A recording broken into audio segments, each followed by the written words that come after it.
Okay. Okay.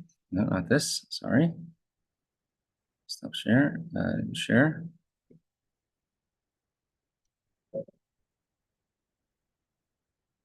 It was this.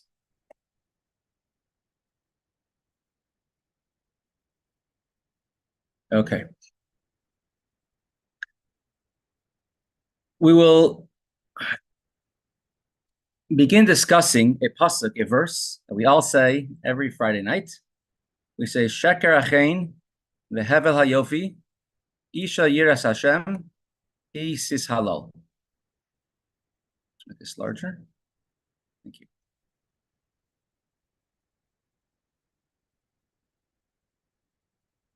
Charm is deceptive, beauty is in vain, a God-fearing woman is one to be praised. Of course, we sing this every single Friday night. This is the conclusion of Mishlei. It's written by the wisest of all men, the wisest of all time. Of course, that is Shlomo HaMelech, King Solomon.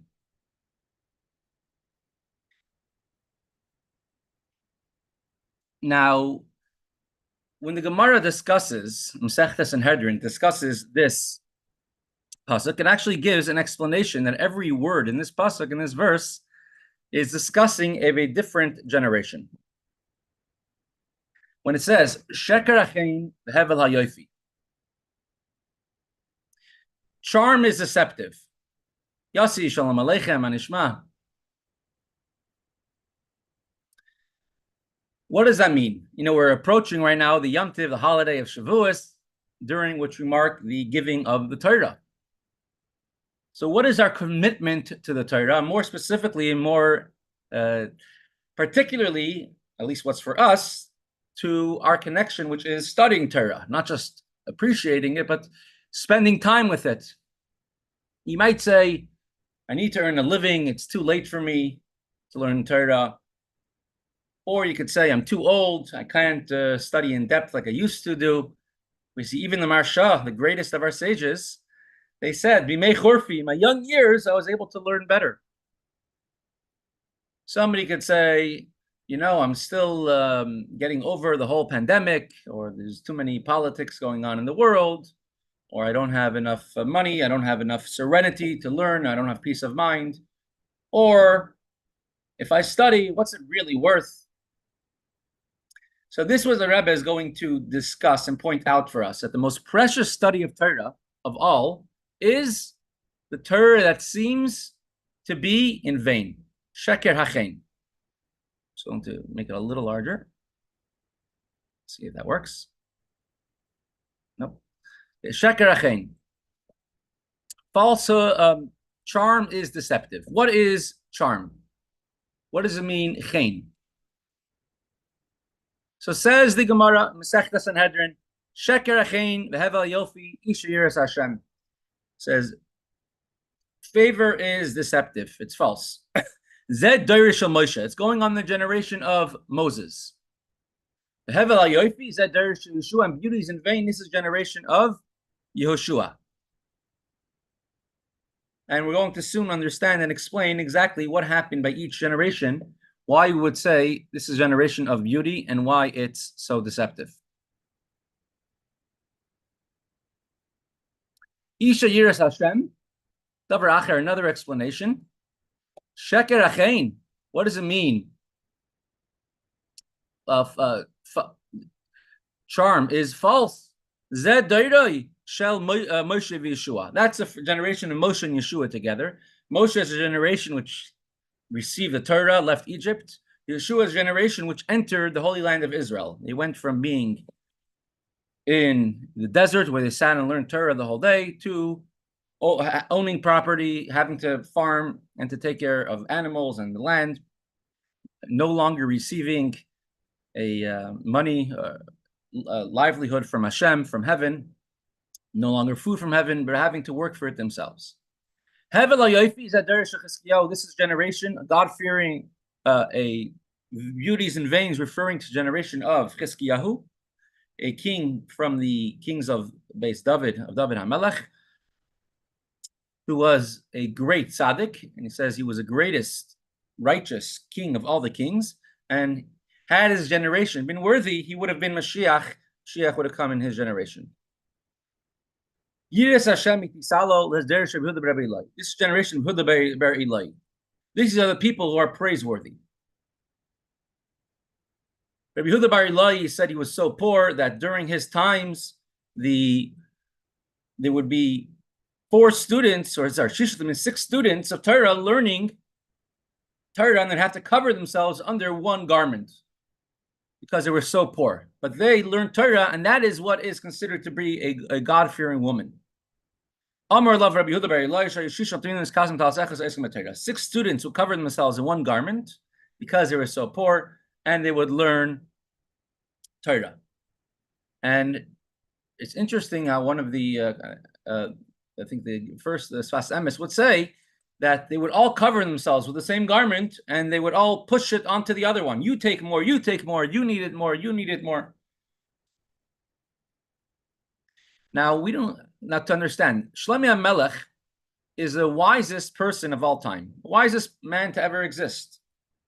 Torah calls chen, favor, charm. It calls yofi, beauty. Torah refers to beauty and charm as beauty and charm. So why is Shlomo, the wisest of all men, saying at the end of Mishlei, sheker hachein vehevel hayofi? Charm is deceptive, beauty is in vain. And especially the Gemara, which discusses some of the greatest generations to have ever lived. Generation which left Egypt and received the Torah at Mount Sinai. It's called the Dardeya, generation of understanding, the Sa'ashem. They are greater souls than us. Generation of Chizkiyahu, the king. It says during his time, even a little child in the smallest town knew the most complex halachas of Tuma and Tara, purity and impurity. So why are these generations called, I can understand why they're called the chen, charm, beauty, but why are they called sheker and hevel, nothing, deceptive? And Yehuda Bar Ilai, he was in a time of tremendous persecution. The Hadrian decrees against the Jewish people killed many tens of thousands of Jews, the greatest sages. The persecutions were immense. And they're learning Torah in great poverty, that 6 Torah students had to use one talis.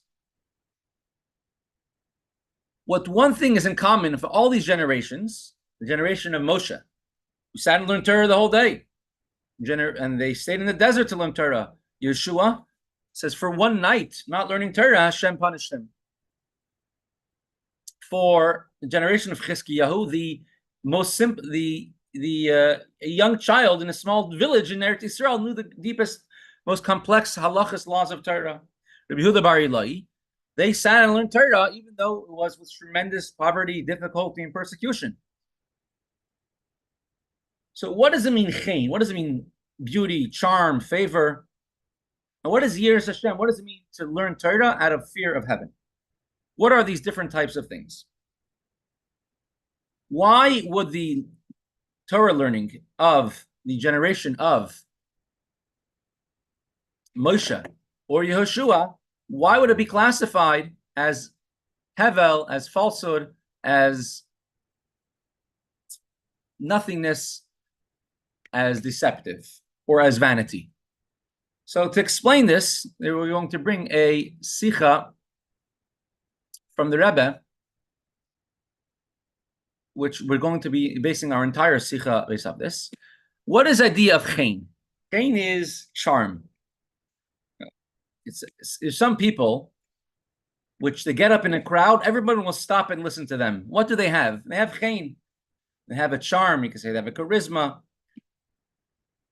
It's not something that you could quite explain. It's not something you could actually really learn clearly how to do. It's something that's usually innate. And if someone is charming enough, they can convince anyone of anything. Most people of anything, that something not good is good, something good is not good. That's the idea of chen. Chen is charm. Is a famous line. Chen hamakam hateshvav. People will always find something good in the place that they live. Wherever they live, they can always find something good, and they appreciate it and they love it. and grandfather was born in the little town of Neville in Russia, and the water in America is never good as the water over there. The bread in America is never good as a bread over there. People always find something good in the place they live, and you see that it's very difficult for people to move. And there's other things that also says a person will have chen. A person will find favor in it. It's not something always rational. Yoifi, beauty, is something that you could explain. You say beauty fits into these and these rules. After the Eliyahu Hanavi, after he didn't die because he went up to heaven alive in a chariot, but after he left this world, and his student, his top student named Elisha, succeeded Eliyahu Hanavi, Elijah the prophet. Elisha succeeded him. And the people of Yericho came to Elisha with a problem. So we used to go to Eliyahu Hanavi, Elijah, and now we have an issue. The problem is, about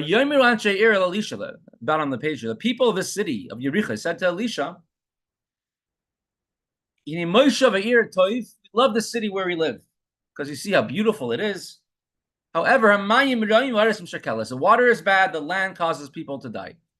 And he told them, take a brand new clay jug of water, put salt, which usually makes water bitter, put it inside. And then he says he went out to the water, and he says he threw the salt into the water, and he says, I will cure these waters, and it will no longer be maves umshakeles. No longer will there be death or bereavement coming out from these waters. And the water became better until this day. And the people of the city said, this city is very good, and the water is bad. Now, if the water in the city was bad and was making people sick, what could be good about the city?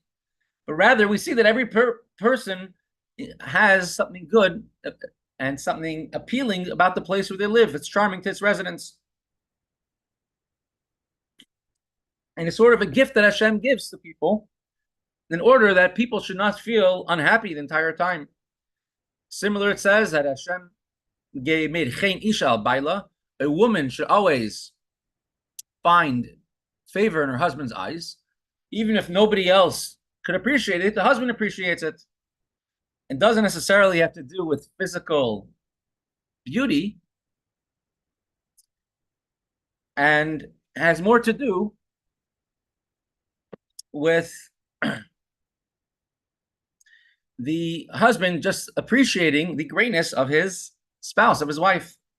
A similar thing, he says, when someone purchases an item, he's always going to find something good about it. So a person could explain why they think something is pretty, why they think something is nice. Okay, that's yoifi, beauty. Chen is charm. It's an attraction. Attraction is not something you could quite explain. People could live in a city where it's bad water, bad weather, where other things, it could be war going on. People don't want to leave. Why? Because they have a chen, a love for their town. The place is charming to them. Same is true in Torah. You have different aspects, different parts of Torah. You have a part of Torah which is yoifi, beautiful. Beautiful means that a person can understand, can explain why they enjoy this part of Torah. Then you have another part of Torah which is chen, appealing, attraction. I like this part of Torah. And they can't quite put their finger on it. Now, the Tzemach Tzedek had a mesharis, had a attendant who used to help him. Name was Reb Chaim Ber. Now, the mesharsim, the attendants of the Rebbeim, were generally more of the simple people, more those who did their job without asking or probing too much. And there was one of the attendants of the helpers of the Tzemach Tzedek. His name was Rabbi Chaim Ber. He had a set time every day where he learned medrash, simple medrash, or Shulchan Aruch, which he understood. And then he would learn Zohar. He did not understand Zohar, and rather he would read the Zohar every single day to himself. And later on, one time he was asked, what do you enjoy learning more?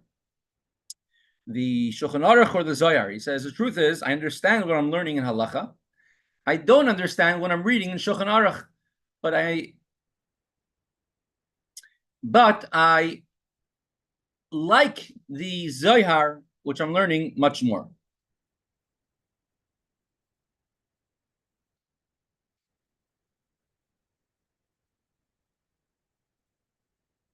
And Tzemach Tzedek said that's true, because the Zohar gives excitement to your neshama, and that is greater than the understanding that he gets just from learning the halacha. So there's two types of Torah that you could learn. You could learn Torah because you appreciate it, you enjoy it, this jogs my memory. And there's another type of Torah, which is a greater type of Torah, which is called chen. Chen means I have attraction to it. Something you're attracted to, something you're excited about.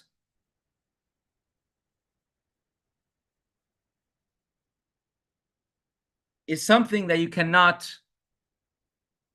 help but to feel passionate, excited. Person grows up, his favorite singer, Mr. Mordechai Shmuel, is coming to town. He grew up with it. He's going to do everything he could to go see his favorite singer.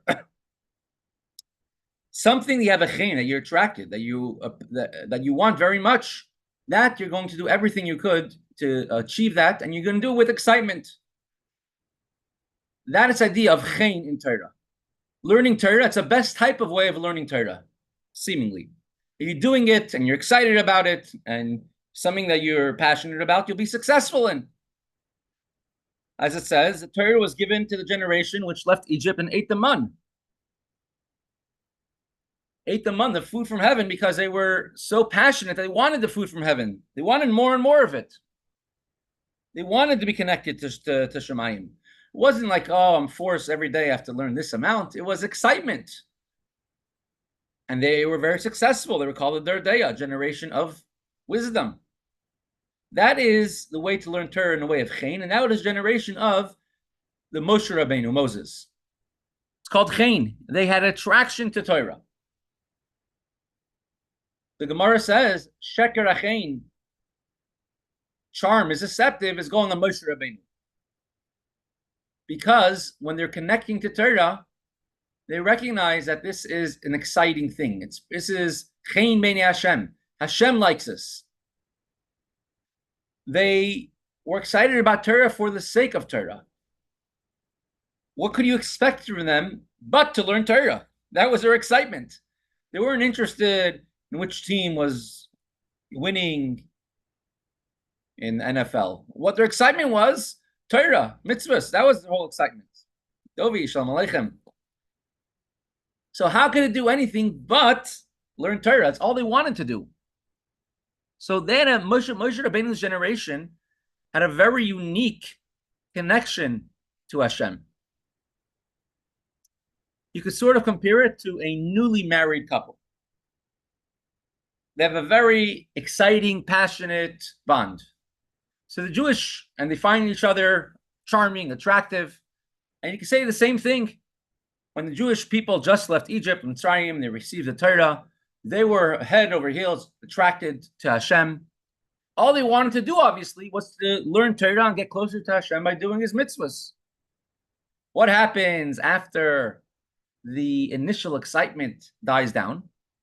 Charm, chen, can fade away. Will they continue to study Torah? What are the long-term ramifications? So let's look at the top of the page over here, if you can see it. We have all the letters of the Alef Beis, Alef, Saf. First letter is Alef, last letter is Saf. The middle letter of the Alef Beis is a Mem. Makes up the word. Shalom. What? Aleichem Shalom. Aleichem Shalom. And she have a Mem. Mem, exactly. So it makes up the word Emes. The first letter of the Alef Beis, the last letter of the Alef Beis, the middle letter of the Alef Beis make up the word truth And Chasama, he says Hashem's seal is truth. Wherever you find that truth, that's where you could find Hashem. He says, Ani Rishon and Yachrin, Hashem is the beginning and the end. And besides for me, there's nothing but Hashem. So how do you know something is real by you? How do you know a love is real by you? How do you know that the connection is real by you? It's if you see that it goes from beginning to the end. Not to get, when one gets married, not to be right in the beginning, excited, and after a year or two, when the excitement is not as strong as it was in the beginning, if they're still have the same level of attachment, gets stronger, you know that it's emes, you know that it's real. That's where you know Hashem is there. Hashem is connected to it. So whether you're an Alef, the highest level, when it comes to a Jewish person, you could say it's a person who's doing everything right. Whether it's a Saf, whether we're put in a situation where things are very difficult, or things are very hard to focus, to concentrate, to have the same excitement as you have in the hard situations and tough situations as you have in the good situations. That's when you know something is real. That's when you know something is connected. In marriage, when a husband and wife, when right after the marriage and everyone's deeply in love and life, or when life is easy, you can't really determine how connected they are. When life becomes difficult and you're still connected, you're still united, that shows how deep the relationship is with each other.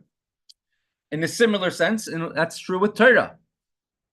Torah is real only when a Jewish person is committed to it under every single circumstance. Nothing can change it. And this can't be clear, but can't become clear unless there's a generation where they're put to the test, where there are saf. It's not the top generation like Moshe. It's not a mem like Yeshua, or things are intermediate. Rather, a saf, a time of persecution, Hadrian, the decrees, terrible things that the Jewish people went through. And then we have our strong connection to Torah. Then you know that it's a real thing. So sheker hachein, you could say the passion, the excitement, the charm, the attraction is fake. It's not that it's fake per se, but there's no way of knowing that it's real. And if you look at what the news out there tries to tell us, what's the most important thing? The love in the beginning. 2 years later, if you don't have that love, go look for something new to find a greater love. In the halacha in Torah, that if you have a stream, which is a mikvah, kosher mikvah, but if it dries up once every 7 years, it's not kosher to be used as a mikvah, because something has to be attached to the ground, emes. To become tar, pure, you need something that's going to last, that's connected to truth. And you can only know such a thing when one is put into a situation where they don't have the luxuries, they don't have an easy life, a generation where they were so poor that to learn Torah of persecutions, and 6 people had to cover themselves with one garment just in order to learn Torah, and still they had a tremendous passion to Torah. Then you know that it's real. So that is what is halal. Isha Yiras Hashem, a woman who praises God, could be praised, because then you know that it's for real. It might exist in potential in the generation, that time when everything is good, but it hasn't, you don't know for sure that it's there. So that's why it's called sheker, it's false. It's not praiseworthy yet. We said this in the Gemara Sanhedrin, Hevel Hayoy. Beauty is vain, goes referring to the generation of Joshua. They entered the Holy Land of Israel, and they were transitioning towards settlement of Eretz Yisrael. It was no longer a miraculous type of life. The open relationship that the generation which left Egypt had with Hashem was no longer a reality. In the desert, they received man, food from heaven, bread from heaven. The water they received miraculously coming from the ground at any taste that you wanted. Every night there was slav. There was quail birds coming to the camp every night for them to catch if they wanted to eat it. They never had to go to the cleaners, laundromat. Their clothes were always clean. They had clouds surrounding them, pillars of fires. Their clothes grew with them. There was an open relationship with Hashem. Hashem, you could say, was, so to speak, excited about us. We were excited about Hashem. They came into the Holy Land of Eretz Yisrael. Now they got to go to work. Honeymoon over. There's no mun, no clouds of glory, no dry, clean clothes, no water from a miraculous traveling spring. So no longer you had that chen, that charm, that attraction. Rather, you had yoifi, beauty. That was generation of Yeshua. They didn't have all the perks that came in the beginning. Rather, it says during the times of Yeshua, the Jewish people did not sin. They did not serve idols. So they saw that the relationship they had with Hashem, although it was no longer in a way of chen, you could say the original attraction and the charm. However, they still had a connection to Hashem. And not just that, they never sinned. They thought about, look, we have Yeshua, we have the elders, we have the miracles that brought us into the land of Israel. And they saw clearly, if you listen to Hashem, you got tremendous miracles. You learned Torah, you listened to Hashem. The walls of Yericho collapsed, fell down, or sunk in the ground, rather. And true, it was done through the holy Aron, the Ark. And however, it took 7 years of wars to conquer the land of Eretz Yisrael. So even during the time of Yeshua, where there's no longer the chen, which is attraction, but there was still idea of yoifi. Yoifi means beauty.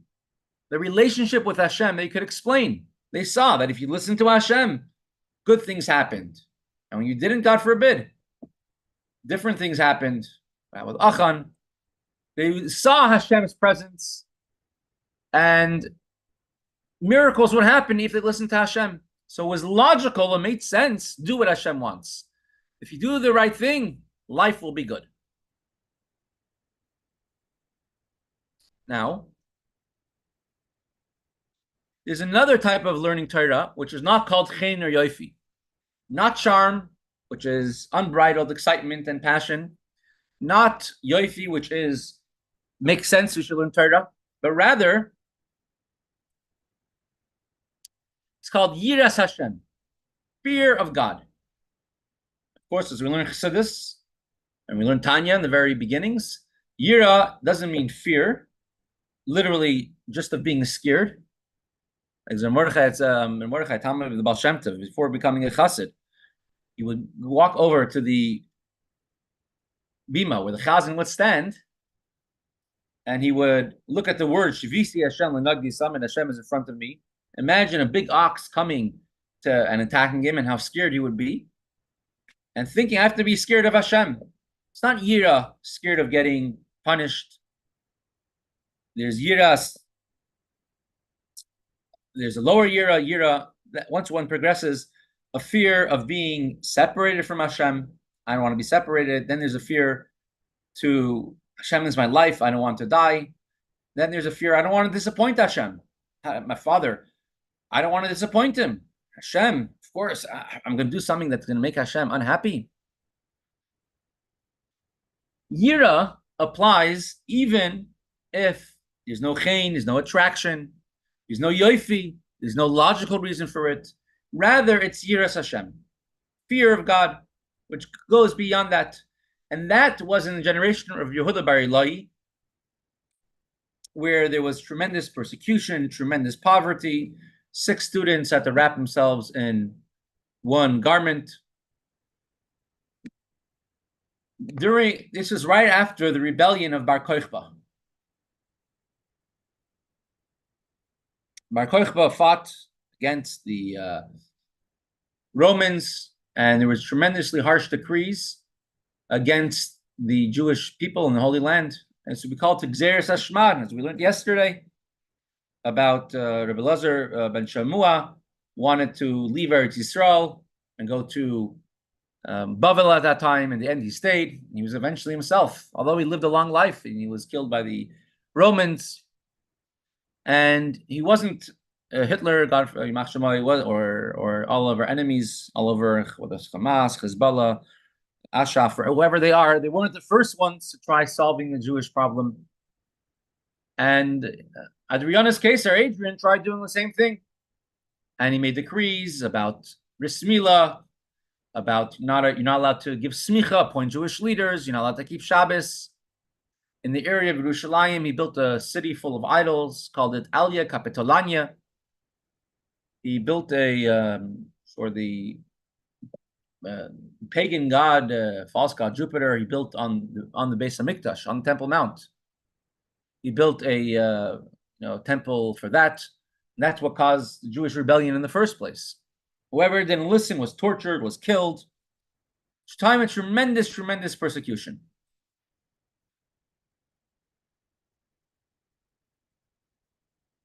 We know about the 10 martyrs. 10, we learned yesterday about the Elazar ben Shemua. He was a Kohen. So some say he was corresponding to the Shevet Levi, some say corresponding to the Shevet Shimon. The 10 martyrs who were killed.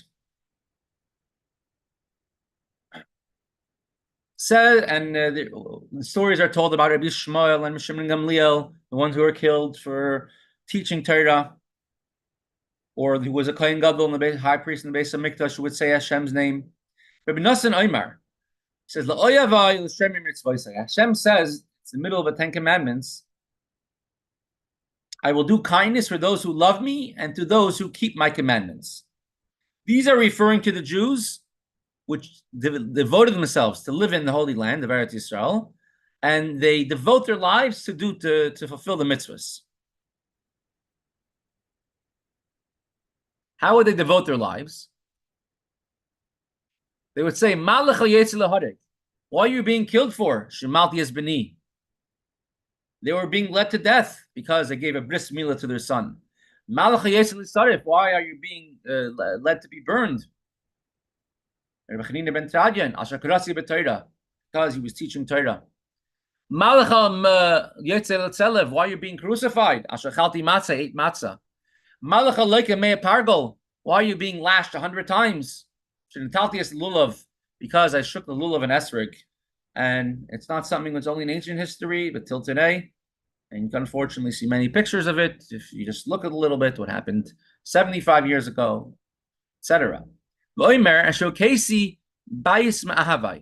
Says in Zechariah, if somebody asks, what are all the sores that person has in their back, and he's going to reply, these are the beatings that I received in order to become beloved to my Father in heaven.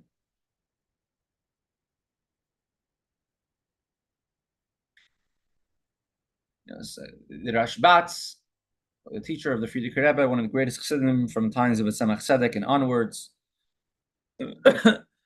He was, when he became a Chassid, he was one of the top students of Hershel, the Rebbe Slutzk, and he was beaten when he became a Chassid.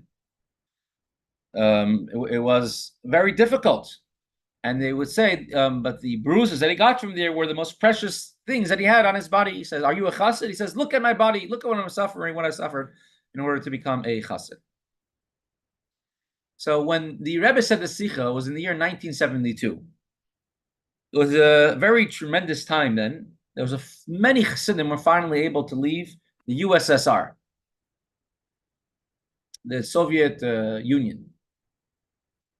And we do know that in 1946-47, that was when the major exodus of Chassidim who managed to leave and escape Russia was in 1946-47 with a tremendous miracles from Hashem. And that's when you could say the Friedrich Rebbe came to America 10 years before that. But the influx of Chassidim, which from there, the Friedrich Rebbe and the Rebbe wouldn't let them come to America, but rather sent them all over the world.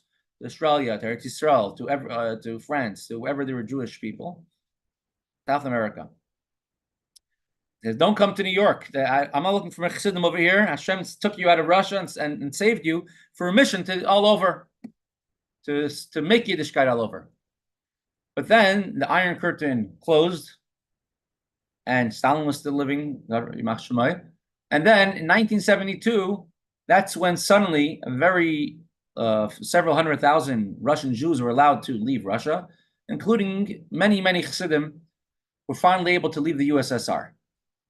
And the Jewish world was shocked to see that you have Jews leaving Russia, talking about more than 50 years after the revolution. There hasn't been a legal cheder in Russia for who knows how long. And Jews, fully observant Jews, with beards, with yarmulkes, Torah scholars, and they're leaving a country where if you missed a day of public school, the parents will be sent to Siberia, the children are sent to an orphanage. If you gave your child a bris, any child a bris would be shot by a firing squad.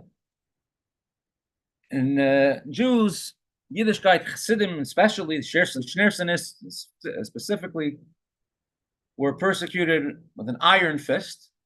And they're coming out of Russia here in 1972, and you see that they were able to come out as Chassidim and would fit right into any place they came. And when the Rebbe spoke this particular talk, which we're learning right now, many of these Chassidim who just left Russia were present there, and there was a tremendous excitement. All they wanted their entire lives was to see the Rebbe, and finally they're getting to see the Rebbe for the first time. And so the Rebbe spoke about the idea of persecution, Mesiras Nefesh, and that's how you know you see something is real. And the Rebbe compared this generation of those who left Russia in the 70s and still were staunch Yidden, Chassidim, to the generation of Rabbi Yehuda Bar Ilai, called the Dera Shma, the generation of persecution. It was interesting. The Rebbe paid personally for many of them to come in for Tishrei of that year, and the Rebbe gave them tremendous favoritism, you could say. One of them, the Rebbe stopped having farbringins on Sukkos in the Sukkah because the Sukkah was too small, it was very packed. People got hurt. And then one chassid, Moshe Nisolevich, when he's in Chassidus by the Rebbe, he asked the Rebbe before Sukkos, which even then it was very unique. So he asked the Rebbe, made Shachiyanu, for seeing the Rebbe the first time, and he asked the Rebbe, will there be a Maimer on Sukkos? And the Rebbe says, we stopped saying a Maimer on Sukkos because we stopped for bringing on Sukkos because it's a sakana, it's a danger. He tells the Rebbe, how could we have a Sukkos without a Maimer? So the Rebbe came in to the shul on the first and second day of Sukkos, that year, 71, 72, and said, so it was Lamed Gimmel. But the Rebbe said a Maimer 8 o'clock in the morning, from 8 till 9, and the Rebbe left, or 8 to 9:30, and came back down to shul 10 o'clock. Tremendous Maimer, Aluas Hashem Kol Goyim. When it came to Tkiyah Shofar, the Rebbe said they should all stand in his place on his bima with him. And the Rebbe sent them to go visit certain G'dolei Yisrael, great Torah scholars. One of them, one person the Rebbe told him to go visit was Moshe Feinstein. Of course, I'm saying doesn't need much introduction, but Moshe Feinstein, the Rebbe actually sent an introduction to everyone who was sent. So, for example, to Lippe Klein, still around, living in Nachas Har Chabad, the Rebbe said he should say that he's for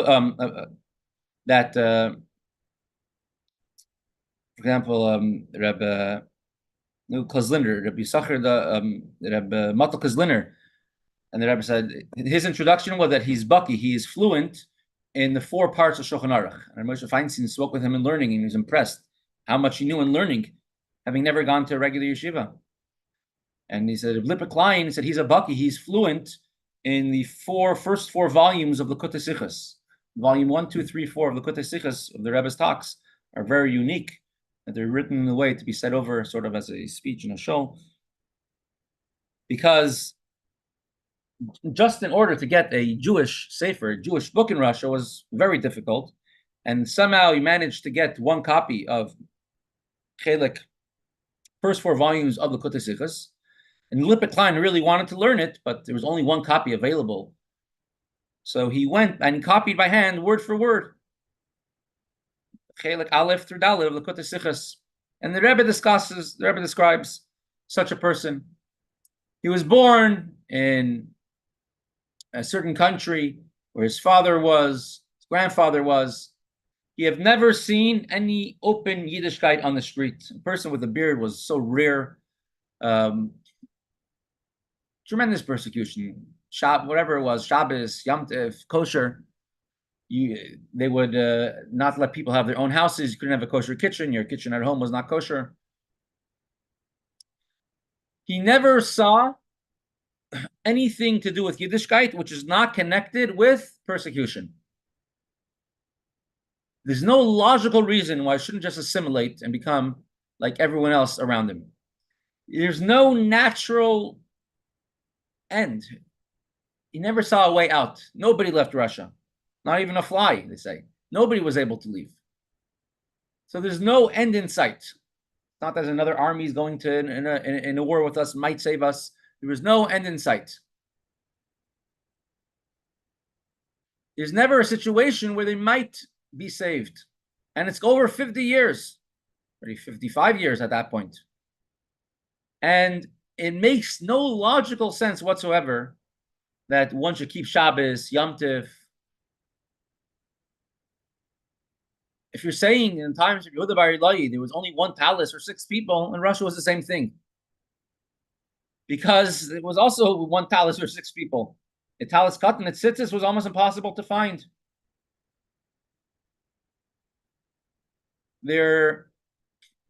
And still, just like in times of Yehuda Bar Ilai, they would learn Torah with all these hardships that they had. They also, they're coming from this country, from Russia, and also they learned Torah.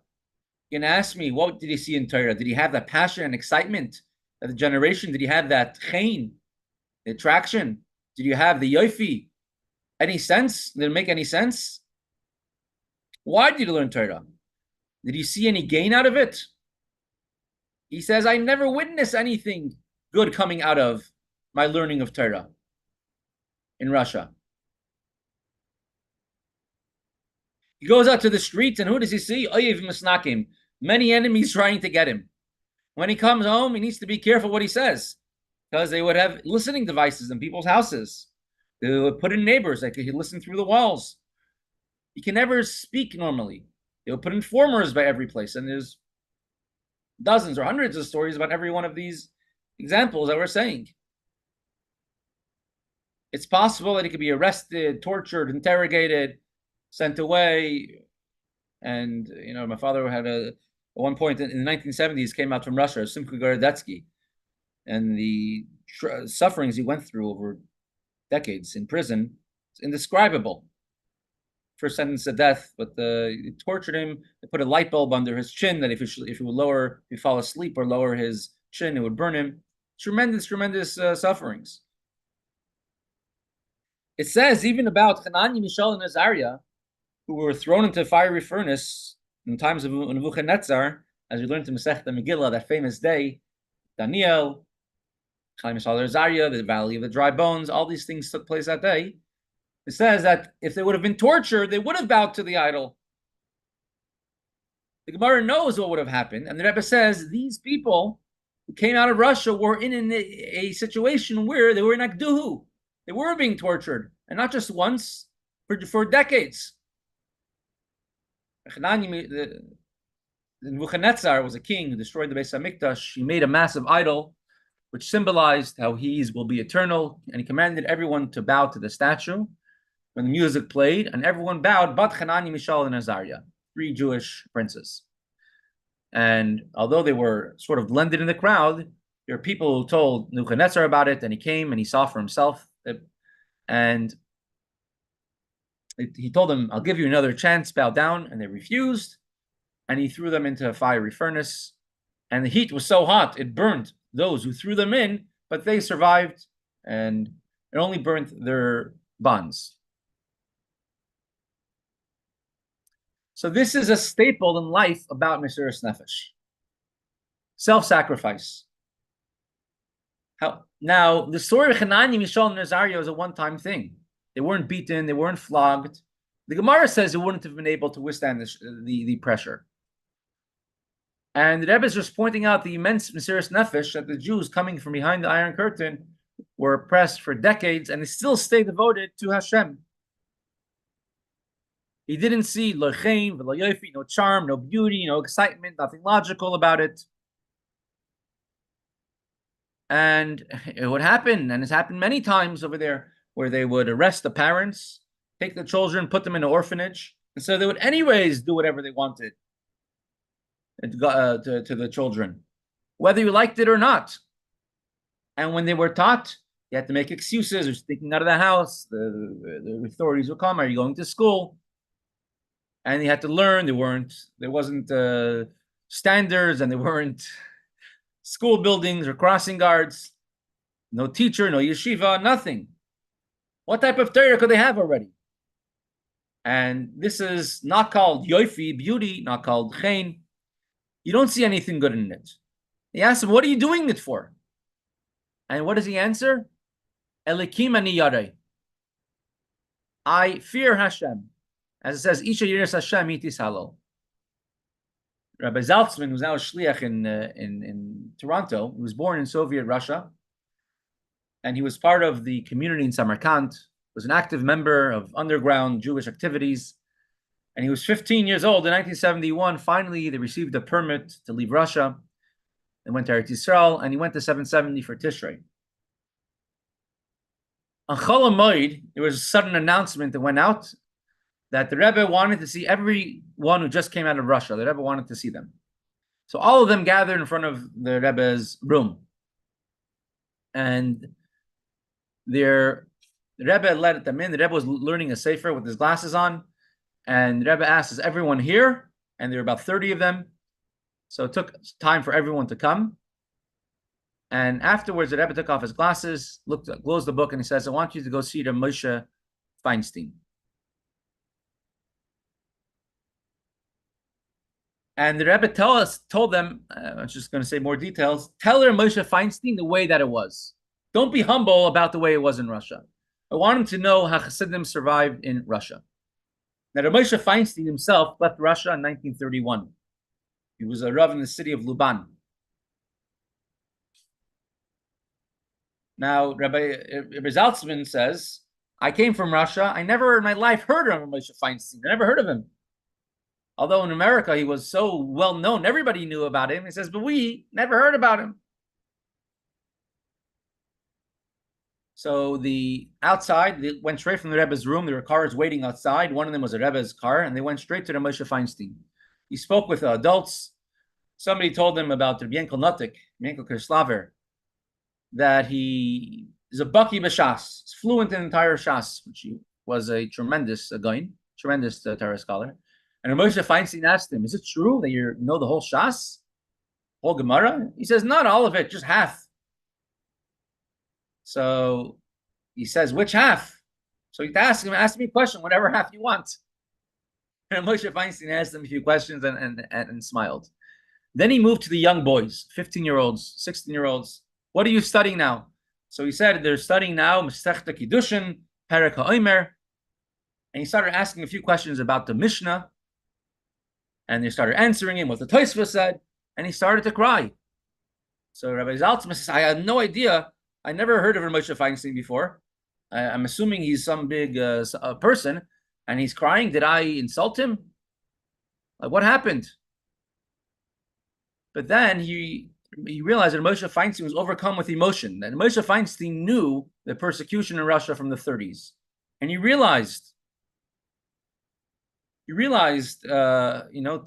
talking about 40-something years later, and his students, they could be proud that they have him in his own yeshiva coming out from Russia. So he asked them, how did he do it? One person answered, because we got together from time to time, we had farbrengens, we had longing for the Rebbe, and then Rabbi Yankel Nutik answered, did we have any other choice? Or anything else we were able to do? We had no choice. In other words, being a Yid is not a choice. It's not like we have a choice. I choose to be Jewish, not to be Jewish. This is what it means. Isha Yiras Hashem Itasalo. A woman who fears God is praiseworthy. A woman who fears God is emes. It's true. It's not sheker. It's not false. It's not hevel. It's not deceptive. It's not vain.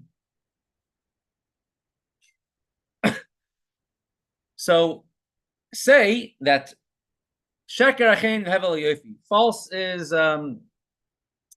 vain and deceptive is charm and beauty, and true is a woman who fears God.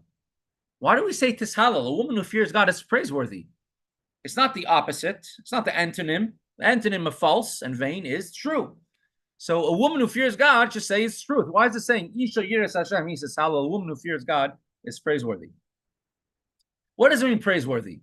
Do I have to praise myself? Everyone give yourself a nice pat on the back. Praising is effective and appreciated if someone else gives you a praise. For example, how Yossi, how dedicated he is, and Rabbi Karp, how much he knows, etc. Dovi's great yichus, Mr. Nadich, even in Florida, is joining in.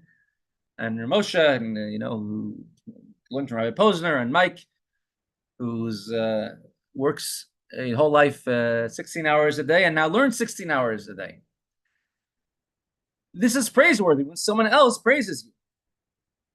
So even if a person makes a truthful, honest assumption and calculation, and it's true, I never learned in yeshiva. I never had friends. I never had that peer pressure to learn in yeshiva. I never had somebody on top of me pushing me, do this, do that. I don't know how to learn myself to in a loud voice.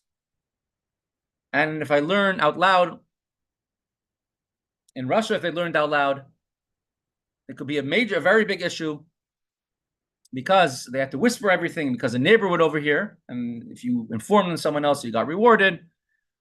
And they would take away his books and take away the teacher, and then sending the teacher to who knows where. Everyone had to whisper their learning. It says, what greatness can my learning be? And we tell them, not just your learning is real. It says MS, it's real. But more than that, everyone else could praise you, could be jealous, could look up to the way you learn. Your learning did not only affect you, it affected everyone around you, that they have to recognize you. Look, these are the people.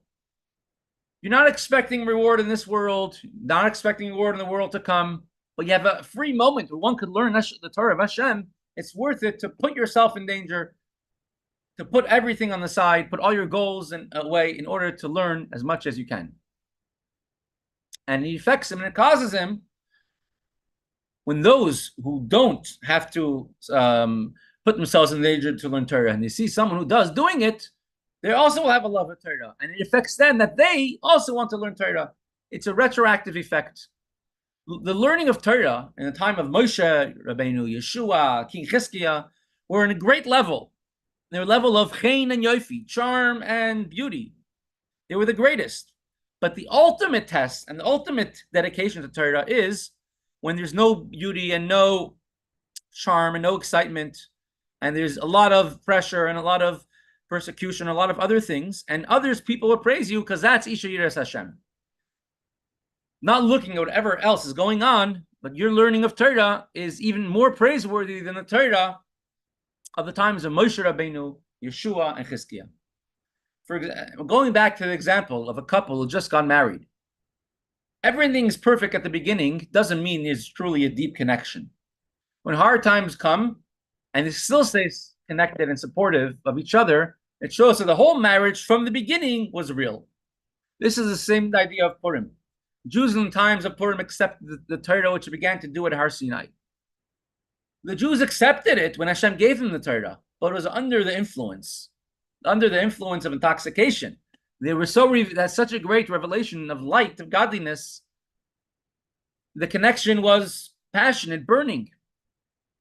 But when Haman was oppressing the Jews, and if they would have just dropped the Torah, they would have been saved, and not a single Jew dropped the Torah, they stayed firm to their faith, that validated the acceptance of the first generation was actually real. And the Jews of the persecuted generations are the same thing.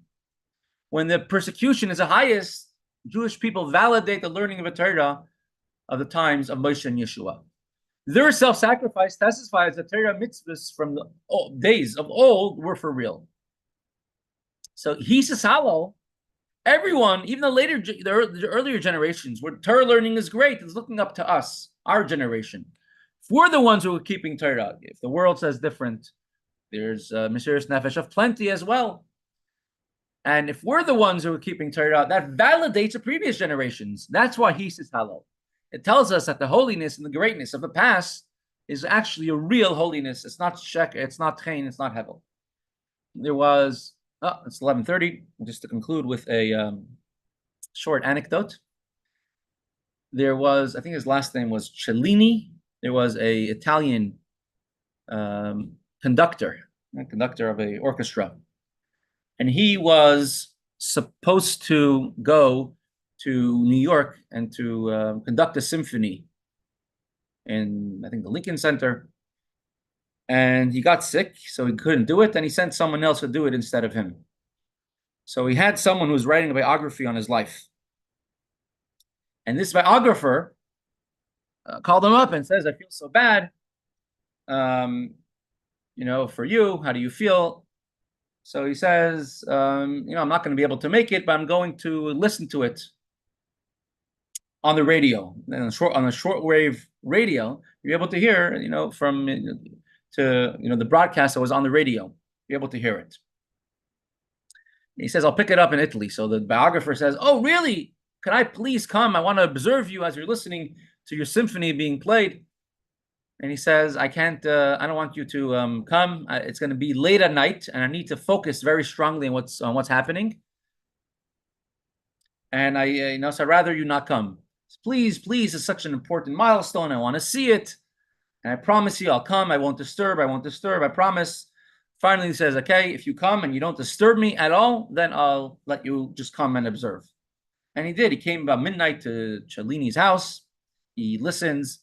He stands on the side. He doesn't interrupt him. And he hears a shortwave radio, with all the static and the grinding sounds coming out of the radio. And after the whole thing is over, he asks Cellini, "So what is your impressions of it?" He says, "It wasn't great. It was a waste of time. And besides, they were missing one cello over there, or one violin." And he was shocked. He's like, "What? How do you know that?" But he didn't answer him. He was tired. He went to bed. And so this biographer went and he made investigations, and he called up and he found out that one of the members of the orchestra of the symphony, which is over 100 people, 120 people, one of the violinists or the celloists, one of them was missing that day. And although the biographer listened and heard nothing wrong, the conductor was able, every single note for him was important. And if one note was missing, the whole thing was not good. The whole entire symphony, whole entire show was not good because one was missing. Hashem has a symphony playing. Some people have a loud part, some people have a low part.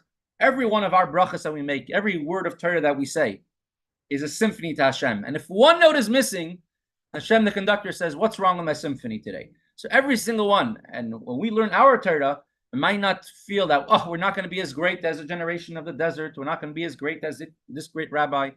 I have all the cards stacked against me. But still, to the conductor, every single note is important. And for this, if even one is missing, it invalidates, you could say, everything else. So it's up to us to make even the previous generations praiseworthy. And with that,